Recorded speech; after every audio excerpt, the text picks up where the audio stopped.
சாய் விசித்ரா. அடுத்த சாய் விசித்ரா நிகழ்ச்சியிலே பங்கு பெறுகின்ற விருந்தினர் நடிகை கவிதா.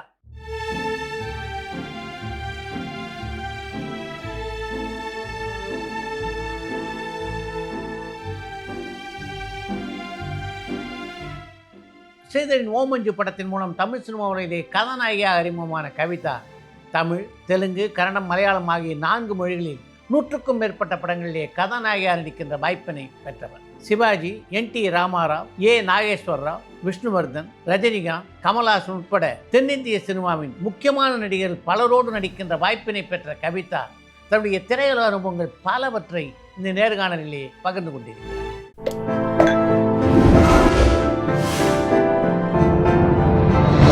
சாய் விசித்ரா.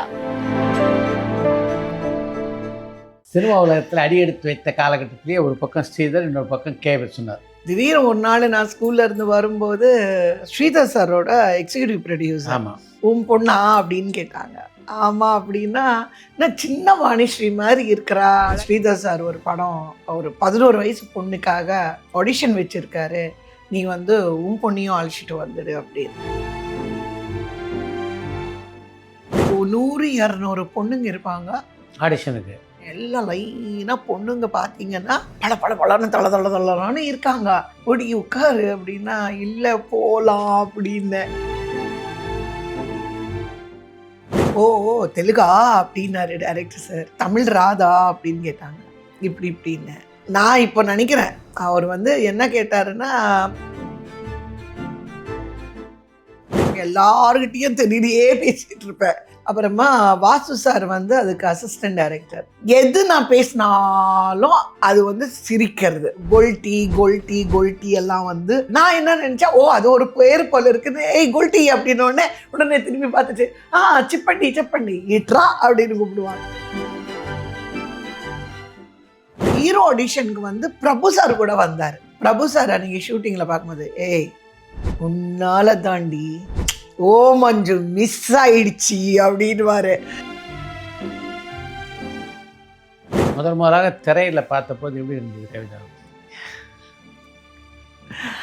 அப்படியே ரெக்க கட்டிக்கிட்டு பறக்கிற மாதிரி இருந்துச்சு. நாங்கள் ஆனந்த் தியேட்டர் மவுண்ட் ரோட்ல போய் பார்க்குறேன். நான் உங்களுடைய 2வது படமே கே. விஸ்வநாதனுடைய இயக்கத்தில் உருவான படம். நடிக்கக்கூடாது, அவர்கிட்ட இயற்கையாக இருக்கணும். இப்போ நான் வந்து உங்ககிட்ட வாங்கன்னு சொல்லணும், ஒரு நடிப்பை ஜெய்சங்கர் சார் வந்து ரொம்ப கலாட்டா பண்ணுவார் என்ன. இப்போ நான் நாளைக்கு வந்து கவிதா ஹாஃப் டே தான் இருப்பேன், நாளைக்கு உன்னால் வந்து லஞ்சுக்கு மேலே எனக்கு ஒர்க்கு போச்சுன்னா அப்புறம். திருவனந்தபுரத்தில் ஒரு படப்பிடிப்பின் போது தேங்காய் சீனிவாசன் உங்களை தூங்கவே விடலையாமே. கவிதா நீ எந்த ரூம்ல இருக்கேம்மான்னு கேட்டாரு. ஓகே சொல்லுவோம் 108 101 அந்த ரூம்ல இருக்கியா அப்படின்னாரு. என்னப்பா சொல்லட்டுமாப்பா? என்னப்பா நான் இல்லை சார், செப்பண்டி அப்படின்ற. நாகேஷோட எத்தனை படம் பண்ணீங்க? ஹீரோயினாக இருக்கும்போது பண்ணேன், ஒரு 4-5 படம் பண்ணேன். Very nice. அவரு தான் உங்களுக்கு தெரியுமே செட்டில் பப்ளியாக இருப்பார். இன்னும் நீ தெலுங்குலையே பேசிட்டு இருக்கியா அப்படின்னு கேட்பாரு. இது தமிழ் சினிமா அப்படின்வாரு.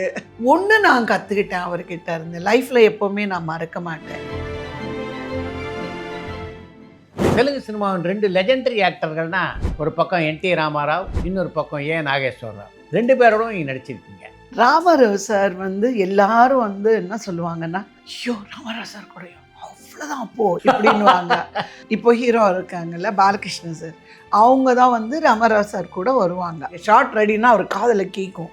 ஷார்ட் ரெடி அப்படின்னோடனே కన్ను తెరన్నారు. ఏం చేస్తున్నారు మీరు ఇక్కడ అప్పుడిన్నారు. మీరు పిలిచారని బాలయ్య బాబు చెప్పారు. அவ்வளோதான் கூப்பிட்டு பாலయ్య பாபுவை பிடிச்சி திட்டினாரு. சாவித்திரி அம்மாவோட பழகின அனுபவத்தை பற்றி சொல்லுங்க. அம்மாவோட ஃப்ரெண்டு தானே அவங்க. நான் வந்து இண்டஸ்ட்ரிக்கு வரத்துக்கு முன்னாடியே நான் வந்து அம்மா வீட்டுக்கு போவேன். ஒரு தடவை என்னை கூட்டிகிட்டு போனாங்க. வயல் காலில் அது என்ன இப்போ கேட்டிங்கன்னா எனக்கு என்ன இடம்னு தெரியாது. போரூராக இருக்கலாம். போயிட்டு ஒரு ஷெட்டு மாதிரி இருந்துச்சு. அந்த ஷெட்டில் வந்து அம்மா எப்படி இருக்காங்கன்னா, ரஜினிகாந்தோட ஃபர்ஸ்ட் நடித்த படம் சகோதர சவால் தானே? சகோதர சவால். ஸோ அவர் வந்து எனக்கு ஒரு டைலாக் தான் இருக்குது, உங்களுக்கு தான் 1.5 பேஜ் இருக்குது, பார்க்கலாம் அப்படின்னாரு. அவ்வளோதான் டேக்குன்னு சொன்னாங்க. அந்த 1.5 பேஜ் டைலாக் நான் இப்படி சொன்னேன் கன்னடத்தில். அப்புறமா ரஜினி சாருக்கு ஒரு டைலாக் இருக்கு, அது விட்டார். ரஜினிக்கு உங்களுக்கும் கல்யாணம் நடந்ததா செய்தி வந்த போது எப்படி அதை எதிர்கொண்டீங்க? எனக்கு வந்து நான் ஷூட்டில் இருக்கேன். ஆக்சுவலாக அதில் வந்து சோபன் பாபு சார் தான் ஹீரோ. இருந்த உடனே எங்கள் மேக்கப் மேன் தான் புக்கு என்னமோ கொண்டு வந்துட்டு, கவிதா நீ என்ன இங்கே இருக்கிற, நீ ரஜினிகாந்த் கல்யாணம் பண்ணிக்கிட்டேன்னு போட்டிருக்காங்க, நீ அங்கே தானே இருக்கணும் அப்படின்னாரு. எவன்டா இது போட்டிருக்கான். அவ்வளோதான், ஷூட்டிங் பிரேக் பண்ணிவிட்டு பயங்கரமாக சண்டை போட்டு. மணிவாசகம் படம் இருக்குது, நானும் சரத்குமார் சார் ஜோடியாக பண்ணோம். அந்த படத்தில் கூட எனக்கு வந்து யார் ஜோடின்னு கேட்டேன். சரத்குமார் பேர் சொன்னாங்க. நான் சொன்னேன் எல்லாம் புது ஆளுங்களோட எல்லாம் நான் நடிக்க மாட்டேன். தமிழ் அஜித் நடித்த முதல் படமான அமராவதி, விஜய் கதாநாயகனாக நடித்த நாளைய தீர்ப்பு, 2 படத்தையும் நீங்கள் நடிச்சிருக்கீங்க. அந்த 2 பேரோட நடிக்கும்போது அவங்க இந்த அளவுக்கு மிகப்பெரிய நட்சத்திரங்களாக உயர்வாங்க அப்படின்னு உங்களுக்கு தோணிச்சா? நினச்சேன் நான். ஏன்னா விஜய் அவங்கள வந்து நாங்கள் ஸ்பாட்டில் இருக்கும்போது நான் பார்த்துருக்கேன். அந்த ஃபர்ஸ்ட் மூவிலேயே பார்த்தீங்கன்னா நல்லா வந்து ஒரு மாஸ் லெவலில் தான் அந்த டயலாக் பேசுறது. அஜித் அவங்க ஃபாதர் வந்து எங்கள் ஹஸ்பண்டோட சப்ளையர். அந்த நேரத்தில் எப்போ பார்த்தாலும் அவங்க அப்பா வந்து அஜித்தை பற்றி எங்கள் ஹஸ்பண்டு கிட்ட கம்ப்ளைண்ட் பண்ணிட்டு இருப்பாங்க. சூர்யா ஜோதிகா படம் யாரோட? என்னோட. அவங்க 2 பேரும் வந்து ரொம்ப டிமிட்டா இருப்பாங்க, ரொம்ப சாஃப்ட். சூர்யா வந்து ரொம்ப சாஃப்ட். அவருக்கு வந்து ஒரு வேளை ஆக்டிங் அப்போ பிடிக்கலையா என்னன்னு எனக்கு தெரியாது, ஆனா ரொம்ப காமா இருப்பாரு. இப்போ சிவாஜி சார் கூட எனக்கு படம் பண்ணலைன்னா கூட நான் வந்து ரெகுலரா வீட்டுக்கு போவேன். சார் சிவாஜி சாரை பார்க்கறதுக்கு போவேன். போகும்போதெல்லாம் உடனே கேட்பாரு. கமல்ஹாசனோட மொத்தம் 2 படங்கள் நீங்கள் நடிச்சிருக்கீங்க இல்லை? நீயா ஒன்று, எல்லாமே இன்பமயத்தில் வந்து பேரா நடிச்சிருக்கேன். ஒரு ஷார்ட்டில் வந்து எப்படின்னா அவர் இப்படி நீ இப்படி வைப்பார், அந்த நீ மேலே நான் கால் போட்டு இப்படி வந்து இங்கே உட்காரணும். நீங்கள் கதாநாயகியாக நடித்து கொண்டிருந்த காலகட்டத்தில் நீங்கள் ஒரு அழகான இளம் கதாநாயகி. நிச்சயமாக உங்ககிட்ட பல பேர் தங்களுடைய காதலை தெரிவிச்சிருப்பாங்க. 1-2 பேர் வந்து சூசைட் கமிட் பண்ணிக்கிற அளவுக்கு போயிருந்தாங்க.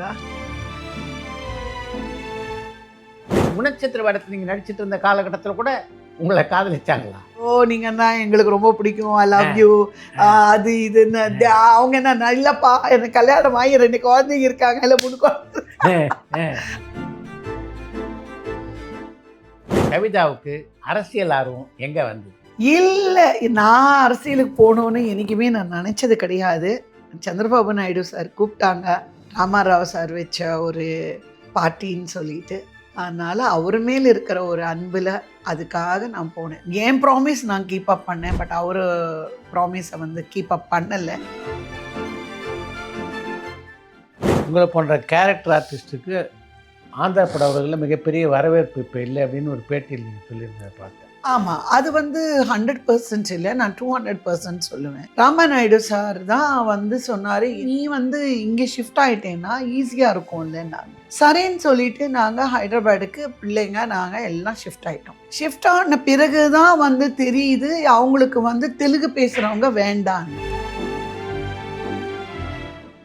உங்கள் ஹஸ்பண்ட் எந்த அளவு உங்களுக்கு சப்போர்ட்டிவாக இருந்தார்? குழந்தை மாதிரி பார்த்துட்டார். இண்டஸ்ட்ரியில் ஹீரோயின்ஸ் ரொம்ப பேசுவாங்க அவரை பற்றி.